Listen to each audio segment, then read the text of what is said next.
మీరు ఉద్యమకారులు ముందు నుంచి ఉద్యమం చేసుకుంటూ వచ్చిన వాళ్ళే, ఆ తర్వాత ఈ 10 ఏళ్ల పాటు కూడా ఉద్యమంతో మమేకమైనటువంటి ముచ్చట. మేజర్గా ఈ 10 ఏళ్ల పాటు విద్యుత్కు సంబంధించిన దాంట్లో ఎన్నో అద్భుతమైన విజయాలు సాధించింది గత ప్రభుత్వం. నేను చెప్పేసి తెలంగాణ రాష్ట్రం అని చెప్తా. సరే ఏ ప్రభుత్వం ఉన్నా దాంతో చిత్తశుద్ధితో పనిచేస్తే కొంచెం రిజల్ట్స్ మంచిగా వస్తాయి. ఈ 8 నెలల కాలంలో ప్రభుత్వం మార్పిడి తర్వాత మళ్ళీ విద్యుత్ శాఖకు సంబంధించి ఆంధ్ర అధికారుల పెత్తనం. మొత్తం ఎవరైతే తెలంగాణలో ఉన్నారో వాళ్ళ ప్రమోషన్లను వాళ్ళకి డిమోషన్లు చేసేసి ఇలా ఉన్నతమైన స్థానంలో మొత్తం ఆంధ్రాకు సంబంధించినటువంటి అధికారులను పెడతా ఉన్నారు. దీన్ని ఎట్లా చూస్తారు?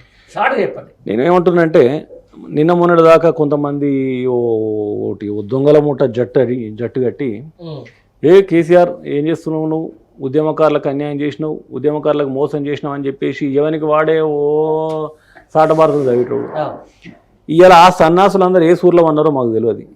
ఇవాళ ఆంధ్ర నుంచి తీసుకొచ్చి చైర్మన్గా నియమిస్తాడు, మహారాష్ట్రను తీసుకొచ్చి రాజ్యసభని నియమిస్తాడు, బద్ధ వ్యతిరేకులైనప్పుడు తెలంగాణ ద్రోహులను తీసుకొచ్చి ఇలా పదవులు కట్టబెడతా ఉంటాడు. దీనిపైన మాత్రం ఒక్క నోరు తెరిచి మాట్లాడాడు.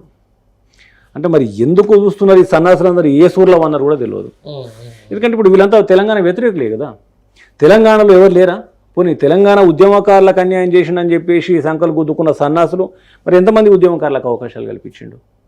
ఏ ఒక్క ఉద్యమకారునికన్నా నువ్వు ఇచ్చినావా? అంతేందుకు ఉద్యమకారులకు 2 గుంటల ఇంటి స్థలం ఇస్తాం, ఇల్లు నిర్మాణం చేసుకొని డబ్బులు ఇస్తాడు. ఎటువే ఉద్యమకారులు అద్దన్నారా? ఈయన ఇస్తానంటే ఉద్యమకారులకు పదవులు ఇస్తానంటే మేము ఎవరన్నా అద్దంటున్నారా? ఇప్పటివరకు ఏ కార్యక్రమం చేయలేదు కదా. మరి నిన్న మొన్నటి వరకు బట్టలు చెప్పుకున్న ఈ సన్నాసులు ఇప్పుడెందుకు నోరు తెరతలేరో మాకు అర్థమైతే లేదు. అంటే వీళ్ళకి ఏమైనా డబ్బులు ఇచ్చిండా, లేకపోతే ఏమైనా కాంటాక్ట్లు ఇచ్చిండా, లేకపోతే మీకు ఆర్థికంగా నేను మీకు వెసులుబాటు ఇస్తున్నా, మీరు ఎక్కడ నోరు తెరవకుండా అని చెప్పేసి కమిట్మెంట్ అయిందా? అంటే ఇప్పుడు దొంగలంతా కలిసి ఊళ్ళు మంచుకుంటున్నట్టే కదా. నిజంగా కూడా ఎంత బాధపడాల్సిన విషయం అంటే ఒకనాడు అన్నారు తెలంగాణ ఉద్యమం కొనసాగుతున్న క్రమంలో ఎందుకు మా తెలంగాణ ప్రాంతానికి ముఖ్యమంత్రి పదవి ఇయ్యరు, ఎందుకు ఉన్నతమైనటువంటి పదవుల్లో మా తెలంగాణ ప్రాంతం వాళ్ళు ఉండొద్దు అంటే మీ తెలంగాణ వాళ్ళకు పాలించే అటువంటి న్యాయకత్వ లక్షణాలు, పాలించే సత్తా మీకు లేదు అన్నారు. ఎస్, 100కు 100% మళ్ళొకసారి అలా ఈ గుంపు మేస్త్రి ప్రూవ్ చేస్తూ ఉన్నాడు. మన వాళ్ళకు పాలించే సత్తా లేదు, మన వాళ్ళకు పాలించడం చేత కాదు కాబట్టి మహారాష్ట్ర నుంచి ఆంధ్ర నుంచి తెచ్చి మేము పదవులు కట్టబెట్టుకుంటున్నాం అని చెప్పేసి చూపెడతా ఉన్నాడు.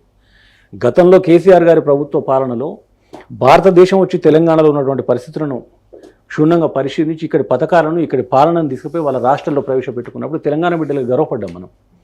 కానీ ఇవాళ ఇక్కడికి వచ్చేసరికి మాకు ఏ చేతనైతే లేదు, మీరు రాని అని చెప్పేసి ఇళ్లలోకి పోయి పిలుచుకొచ్చుకొని పదవులు కట్టబెడతా ఉన్నారు. ఇంతకంటే సిగ్గుపడేది ఆత్మగౌరవం అనేది, తెలంగాణ ఆత్మగౌరవం ఇంకెక్కడుంది? తెలంగాణ ఆత్మగౌరవం నవ్వేటోడు ముందర జారి పడుతున్నాం కదా. అంతే కదా. వాస్తవంగా నవ్వేటోడు ముందర బోర్ల పడేటువంటి పరిస్థితులు ఈయన చేతులు వస్తూ ఉన్నాయి. రాబోయే రోజుల కరెంటు కూడా ఇప్పుడు మనం చూస్తున్నాం కదా. ఒక ½ an hourలో 2 సార్లు కరెంటు పోయింది ఇక్కడ. రైతులకు కూడా ఎక్కడ కూడా మాకు కరెంటు ఉంది అన్న భరోసా ఇక్కడ లేదు వాళ్ళకు. ఇప్పటి వరకు రాష్ట్రం చిన్నప్పటి నుంచి మనం చెప్పుకున్న పంజాబ్ రాష్ట్రం అగ్రగామి భారతదేశంలో పంటలు పండించట్లో. అట్లాంటి పంజాబ్ రాష్ట్రానికి 2 సార్లు సైడ్ కొట్టింది తెలంగాణ. ఉమ్మడి ఆంధ్రప్రదేశ్ కాదు, తెలంగాణ రాష్ట్రం సైడ్ కొట్టింది. రాబోయే రోజుల్లో ఈ రికార్డు ఏదైతే ఉందో ఈ రికార్డు నాశనం చేసేందుకే ఈ దరిద్రుడు ముఖ్యమంత్రి అయింది. రైట్. దాంతో రైతుల ముద్ర వచ్చింది కాబట్టి ఫైనల్ ఒక క్వశ్చన్ అన్నాయిగా, సోషల్ మీడియా బాగా తిరుగుతూ ఉంది. త్వరలోనే బీఆర్ఎస్ అధినేత కేసీఆర్ జనంలోకి వస్తున్నారని చెప్పేసి రైతు రుణమాఫీ మీద అయితేనేది, లేకపోతే వీళ్ళు చెప్పినటువంటి రైతు భరోసాకు సంబంధించిన మీద నిజమేనా? 100కు 100% కేసీఆర్ గారు తెలంగాణ రాష్ట్రానికి కేసీఆర్ గారి నాయకత్వమే శ్రీరామరక్ష. 100కు 100% నిజం. గతంలో 10 ఏళ్ల ప్రభుత్వంలో కూడా కేసీఆర్ గారిని నిరోధించడానికి ఎవడి తరం కాలే.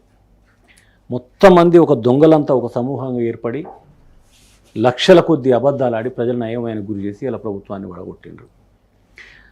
ప్రభుత్వం ఏర్పడ్డాక 3 నెలలు కూడా కాలే, 2 నెలలు కూడా కాలే, వీళ్ళ నీచమైనటువంటి పాలన పైన విపరీతమైనటువంటి వ్యతిరేకత, వీళ్ళు చేసే నష్టాలపైన కేసీఆర్ కూడా బయటికి రావాల్సి వచ్చింది.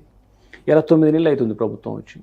9 నెలల్లో ప్రజలంతా ఆగమై అన్నమో రామచంద్ర అంటూ రోడ్లపైకి వచ్చేసి ఉద్యోగులు కానీ, రైతులు కానీ, విద్యార్థులు కానీ, నిరుద్యోగులు కానీ వీళ్ళందరూ కూడా రోడ్లపైకి వచ్చే క్రమంలో కేసీఆర్ గారు చాలా సీరియస్గా ఖచ్చితంగా ప్రజలకు నేను ఉన్నాను అండగా, వాళ్ళని కాపాడాల్సిన బాధ్యత నాపైన ఉంది అని చెప్పేసి ఒక కార్యాచరణ తీసుకుంటా ఉన్నారు.